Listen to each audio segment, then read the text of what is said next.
Students, welcome back to my YouTube channel. तो आज हम करने वाले हैं हिस्ट्री का chapter number 3 an empire across 3 continent. ठीक है, अगर आप इस चैनल पर नए हैं तो जल्दी से चैनल को सब्सक्राइब कर दीजिए एंड ऑल्सो डिस्क्रिप्शन में चैप्टर नंबर 2 का लिंक गिवन है। वन शॉट में वो चैप्टर भी मैं कवर करवा चुकी हूँ, writing and city life. Approximately 30 minutes की वो वीडियो होगी, so you can go and watch that as well. ठीक है, सो बेसिकली चैप्टर का नाम है एन एम्पायर अक्रॉस 3 कॉन्टिनेंट्स। इससे आप क्या समझते हैं, एक ऐसा एम्पायर जो कि 3 कॉन्टिनेंट्स में फैला हुआ था। तो कौन सा ऐसा एम्पायर था? Basically Roman empire. ठीक है, तो हम रोमन एम्पायर को पढ़ने वाले हैं जो कि 3 कॉन्टिनेंट्स में फैला हुआ था, यूरोप, अफ्रीका एंड एशिया। ठीक है, साथ ही साथ ईरानियन एम्पायर के बारे में भी हम थोड़ा बहुत देखेंगे क्योंकि वो रोमन एम्पायर का राइवल था। ठीक है, नाउ ये दोनों जो एम्पायर्स थे अपने टाइम के सबसे पावरफुल एम्पायर कहलाते थे।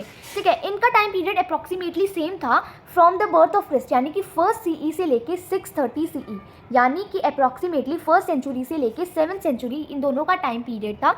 अब इन दोनों ही एम्पायर ने यूरोप, नॉर्थ अफ्रीका और मिडिल ईस्ट एशिया पे रूल किया था। ठीक है, रोमन और ईरानियन ये दोनों नेबर्स थे। ठीक है, और ये सिर्फ एक पतली सी लैंड की स्ट्रिप से सेपरेटेड थे ये दोनों एम्पायर, जो कि यूफ्रेट्स नदी है ना उसके आसपास थोड़ा सा लैंड पार्ट था, उससे ये दोनों अलग थे। ये एम्पायर्स दे वर राइवल्स, ये बहुत दुश्मन थे, बहुत गहरे दुश्मन थे I could say.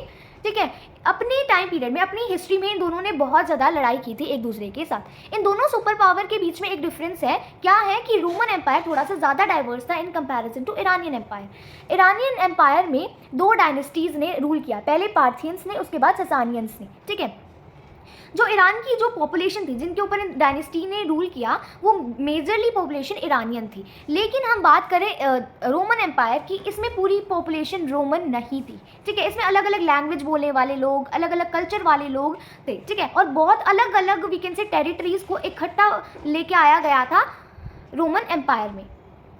Iran control the whole area south of the Caspian sea down to the eastern Arabia. अब ईरान कौन से इलाके में फैला हुआ था? Iranian empire south of the Caspian sea, Caspian sea है उसके साउथ से लेके ईस्टर्न अरेबिया तक, अरेबिया जो है उसके ईस्टर्न पार्ट तक, वहाँ तक फैला हुआ था। और कई बार तो अफगानिस्तान का हिस्सा भी ईरानियन एम्पायर में ही इंक्लूड होता था। और जो चाइनीज़ लोग हैं वो इन सुपर पावर्स को बोलते थे ताचिन, यानी कि वो वेस्ट को रेफर करते थे। नाउ रोमन एम्पायर, तो हमारा मेन कंसर्न इस चैप्टर में रोमन एम्पायर के ऊपर ही होगा। ठीक है, रोमन एम्पायर को हम 2 फेजेस में कैटेगराइज कर सकते हैं, अर्ली रोमन एम्पायर और लेट रोमन एम्पायर। देखो, जो पूरा पीरियड है रोमन एम्पायर का, मतलब जब से वो स्टार्ट हुआ तब से लेके 3rd सेंचुरी तक उसे अर्ली एम्पायर बोला जाता है, और 3rd सेंचुरी से लेके जब तक वो एंड हुआ उस टाइम पीरियड तक हम उसे लेट एम्पायर कहते हैं। सिंपल है, क्लियर है, 2 फेजेस में है, early empire, late empire. 1st से 3rd century early empire and then 3rd और 3rd से लेके लास्ट अप्रॉक्सीमेटली 7th सेंचुरी तक हम उसे बोलते हैं लेट एम्पायर। नाउ अब रोमन और ईरानियन एम्पायर के बीच में क्या डिफरेंस है, कई बार ये क्वेश्चन भी आ जाता है एग्जाम में, तो वो हम देख लेते हैं। इन दोनों एम्पायर्स के बीच में क्या क्या मेजर डिफरेंसेस हैं। तो सबसे पहली चीज़ है कि रोमन एम्पायर ज़्यादा डाइवर्स है। ठीक है, इसके अंदर ज़्यादा डाइवर्स पॉपुलेशन है as compare to Iran. Parthians और ससानियन डायनेस्टीज़ ने रूल करा था ईरानियन पॉपुलेशन के ऊपर, मतलब जो भी पॉपुलेशन थी ईरान की वो ज़्यादातर ईरानियन ही थी। जबकि रोमन एम्पायर एक टेरिटरीज का एक ग्रुप था, वी कैन से अलग अलग टेरिटरीज के ऊपर उन्होंने कब्जा कर रखा था और एक गवर्नमेंट उन सारी टेरिटरीज के ऊपर राज करती थी। तो उसके अंदर अलग अलग लैंग्वेज बोलने वाले, अलग अलग कल्चर वाले लोग, बहुत डाइवर्स लोग थे, we can simply state that. बहुत सारी लैंग्वेजेस बोली जाती थी रोमन एम्पायर में। ठीक है, लेकिन एडमिनिस्ट्रेटिव पर्पसेस के लिए सिर्फ 2 लैंग्वेजेस थी, ग्रीक और लेटिन। ठीक है, जो अपर क्लास लोग थे वो ग्रीक बोला करते थे, और जो वेस्टर्न पार्ट था, यानी कि रोमन एम्पायर इसका वेस्टर्न पार्ट में जो लोग रहते थे वो लेटिन लैंग्वेज का यूज़ किया करते थे। रोमन एम्पायर में चाहे कहीं पे भी कोई भी पर्सन रह रहा है, कोई भी वो लैंग्वेज यूज़ कर रहा है, वो उस सिंगल रूलर के अंडर ही आता था, वो उस सिंगल रूलर का सब्जेक्ट यानी कि प्रजा ही था। ठीक है, अगर मैं कहूँ ये रोमन एम्पायर है, यहाँ पर कोई पर्सन रह रहा है, वो कोई अलग सी लैंग्वेज बोल रहा है। ठीक है, रोमन एम्पायर में ग्रीक और लैटिन इनके अलावा कोई अलग सी लैंग्वेज बोल रहा है, तो फिर भी वो रोमन एम्पायर का ही पार्ट है, वो उस पर्टिकुलर राजा के अंडर ही आएगा। नाउ अर्ली रोमन एम्पायर के बारे में हम पढ़ने वाले हैं। तो सबसे पहले रोमन एम्पायर के राजा कौन बने थे? Augustus. the regime established by him in 27 BC। 27 BC में वो राजा बने थे और उन्होंने अपने आप को प्रिंसिपेट कहा। ठीक है, Augustus was the sole ruler. ठीक है, मतलब अगस्टस के पास ही सारी पावर थी, सारी अथॉरिटी उनके पास थी, लेकिन रोमन हिस्ट्री में हमें पता चला है कि उन्होंने अपने आप को प्रिंसिप बताया। प्रिंसिप का क्या मतलब होता है? लीडिंग सिटीजन, यानी कि जो सिटीजन सबको लीड करता है। उन्होंने अपने आप को एब्सोल्यूट रूलर नहीं कहा है, उसके पीछे कोई ना कोई कारण था। सारी पावर उनके हाथ में है तो वो राजा ही। लीडिंग सिटीजन कहने का कोई मतलब बनता नहीं है, लेकिन कोई ना कोई वजह थी जिसकी वजह से उन्होंने ऐसा किया। ऐसा माना जाता है कि सीनेट को रिस्पेक्ट देने के लिए उन्होंने अपने आप को प्रिंसिप कहा। अगर वो अपने आप को एब्सोल्यूट रूलर कहते तो हो सकता था कि सीनेट गुस्से में आ जाती, क्योंकि रोम में सीनेट ही पहले रूल किया करती थी। अगस्टस के आने से पहले सीनेट के हाथ में सारी पावर हुआ करती थी। Senate was a body representing the aristocracy. अब सीनेट था क्या? बेसिकली सीनेट एक ऐसी बॉडी थी जो एरिस्टोक्रेसी से बनी हुई थी, यानी कि सारे रिच फैमिलीज वाले लोग जो हैं सीनेट के मेंबर्स कहलाते थे। और बाद में चल के इटालियन लोग जो थे, इटालियन लैंड ओनर्स सीनेट के पार्ट बने। Most of the Roman histories that survive in Greek and Latin were written by people from Senate background। जो भी हमें रोमन हिस्ट्री मिली है, चाहे वो ग्रीक है चाहे वो लैटिन बैकग्राउंड की है, वो दोनों ही हमें सीनेट के लोगों द्वारा लिखी हुई मिली है। So emperor were judged on their behaviour. देखो, सीनेट वाले लिखने वाले थे। अगर एम्परर सीनेट के प्रति अच्छा है तो सीनेट वाले उनके बारे में अच्छा लिखते थे। अगर एम्परर उनके साथ अच्छा व्यवहार नहीं करता तो वो बहुत बुरा लिखते थे, senatorial class. Emperor and senate were at the top and next to them was the army. सबसे ऊपर थे एम्परर, फिर सीनेट। सीनेट के बाद आर्मी ही आती थी, लेकिन आर्मी बहुत इंपॉर्टेंट रोल भी प्ले करती थी। अब रोमन आर्मी के क्या क्या फीचर्स थे हम वो देख लेते हैं। Basically the army which was a paid and professional. अब जो आर्मी थी वो पेड होती थी और प्रोफेशनल आर्मी थी, मतलब उन्हें तनख्वाह दी जाती थी और प्रोफेशनल आर्मी थी। मतलब कि जो आर्मी थी, सोल्जर्स होते थे, उन्हें लगभग 25 साल की सर्विस देनी होती थी। The existence of paid army, जो पेड आर्मी है वो एक बहुत अलग सा फीचर है रोमन एम्पायर का, क्योंकि पहले जो एम्पायर्स होते थे उसमें पेड आर्मी नहीं होती थी। आर्मी एक लार्जेस्ट सिंगल ऑर्गेनाइज्ड बॉडी थी रोमन एम्पायर की, मतलब कि रोमन एम्पायर में एक सबसे बड़ी बॉडी जो थी ऑर्गेनाइज्ड, वो थी army. Now it had the power to decide the fate of the emperor. Emperor कितनी टाइम तक रहेगा वो आर्मी डिसाइड करती थी। मतलब कि आर्मी अगर एम्परर को सपोर्ट करती है तो वो एम्परर टिका रहेगा, नहीं तो वो जाएगा काम से। Soldiers would constantly agitate for better wages and service conditions, which often would turn into mutinies।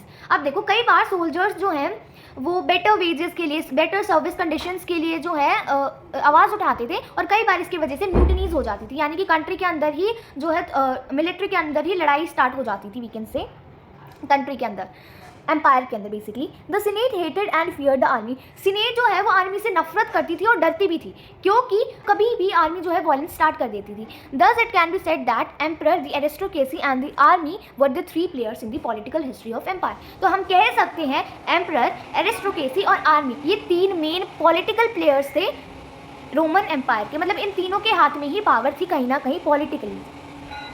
अब आर्मी का क्या रोल था? अब the success of individual, emperor कितने टाइम तक सक्सेसफुल रहेगा वो उसके आर्मी के कंट्रोल के ऊपर डिपेंड रहेगा। अगर वो आर्मी को खुश रख पाया तो वो टिका रहेगा, और अगर वो आर्मी को खुश नहीं रख पाया तो he will not be emperor furthermore. ठीक है। इफ आर्मीज वर डिवाइडेड, अगर आर्मी बट जाती थी तो इससे क्या होता था? सिविल वॉर हो जाती थी, कंट्री के अंदर ही युद्ध शुरू हो जाता था। 69 CE में क्या हुआ? सिविल वॉर हो गई। 4 एम्परर्स जो हैं एकदम से बहुत जल्दी थ्रोन पर आए।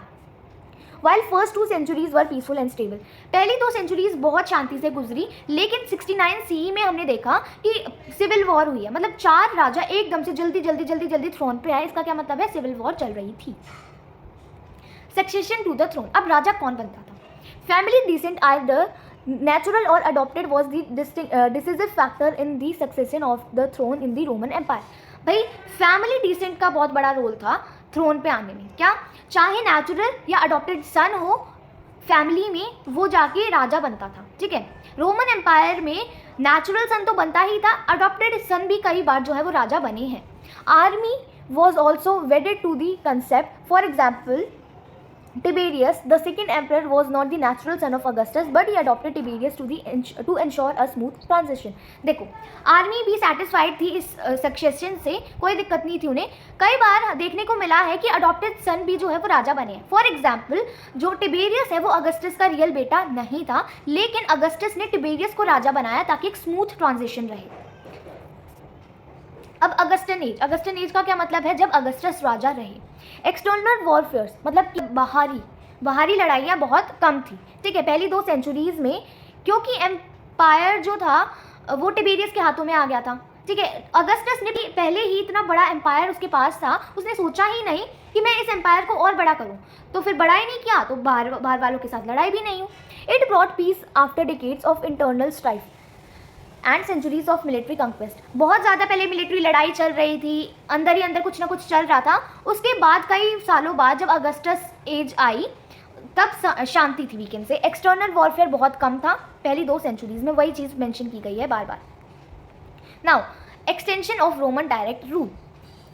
The gradual extension of Roman direct rule was accomplished by absorbing a whole series of dependent kingdoms from Near East into Roman provincial territories. इसका क्या मतलब है, धीरे धीरे रोमन एम्पायर अपना कंट्रोल जो है, डायरेक्ट कंट्रोल, वो बढ़ाता जा रहा था।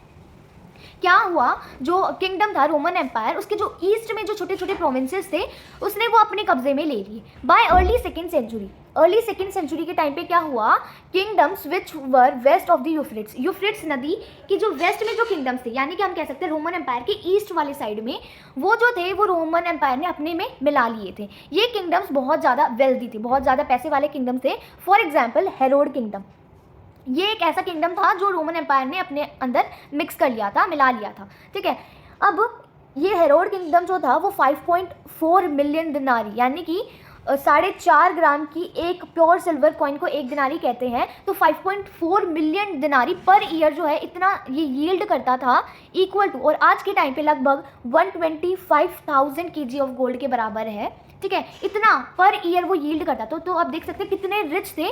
तो रोमन एम्पायर ने कहीं ना कहीं इसी रिचनेस की वजह से इन किंगडम्स को अपने अंदर मिलाया था।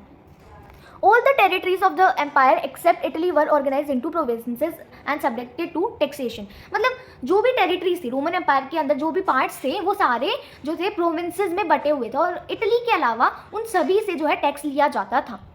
During its peak in the 2nd century, the Roman Empire stretched from Scotland to the borders of Armenia and from Sahara to the Euphrates and sometimes beyond. तो 2nd सेंचुरी में जो रोमन एम्पायर था वो अपने peak पे था।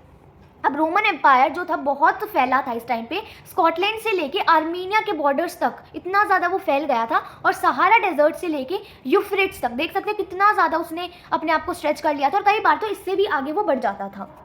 Administration of the vast empire, अब इतना बड़ा एम्पायर था, इसको कैसे वो एडमिनिस्टर करते थे, कैसे कंट्रोल किया करते थे। तो इतने बड़े एम्पायर को वो कंट्रोल किया करते थे अर्बनाइजेशन के थ्रू। अर्बनाइजेशन का क्या मतलब होता है, शहर बना दिए, उनसे टैक्स लिया करते थे। शहरों में किन्हीं मिनिस्टर्स को एक तरीके से वो अपॉइंट कर दिया करते थे जो टैक्स लिया करते थे, मतलब इस तरीके से वो कंट्रोल करते थे। देखते हैं हम, all the territories of the empire were organize into provinces, जो पार्ट्स थे उन्हें प्रोविंसेस में ऑर्गेनाइज किया गया था और उनसे टैक्स लिया जाता था। Carthage, Alexandria, Antioch that line the shores of Mediterranean, यानी कि मेडिट्रेनियन के किनारों पे ये जो शहर थे, ये प्रोविंसेस, ये लोकेटेड थे। ठीक है, पूरे इस सिस्टम की, पूरे इस राज्य की, पूरे इस एम्पायर की फाउंडेशन, नींव माने जाते हैं ये शहर, ये प्रोविंसेस। क्यों? बेसिकली क्योंकि इनके ही हाथ में सारा काम था टैक्स लेने का। It was through the cities, in cities से ही गवर्नमेंट जो है वो टैक्स लिया करती थी, मतलब कलेक्ट करने का काम वो इन सिटीज़ के हाथों में था। From the provincial country side, मतलब गाँव वाले इलाकों में से ये टैक्स लिया करते थे, जिससे क्या होता था, बहुत ज़्यादा पैसा इकट्ठा हो पाता था। तो इस वजह से इन तीनों शहरों को नींव बोला गया है, क्योंकि गाँव से टैक्स लेने का काम ये किया करते थे। There's not much to do when all I can is thinking about you.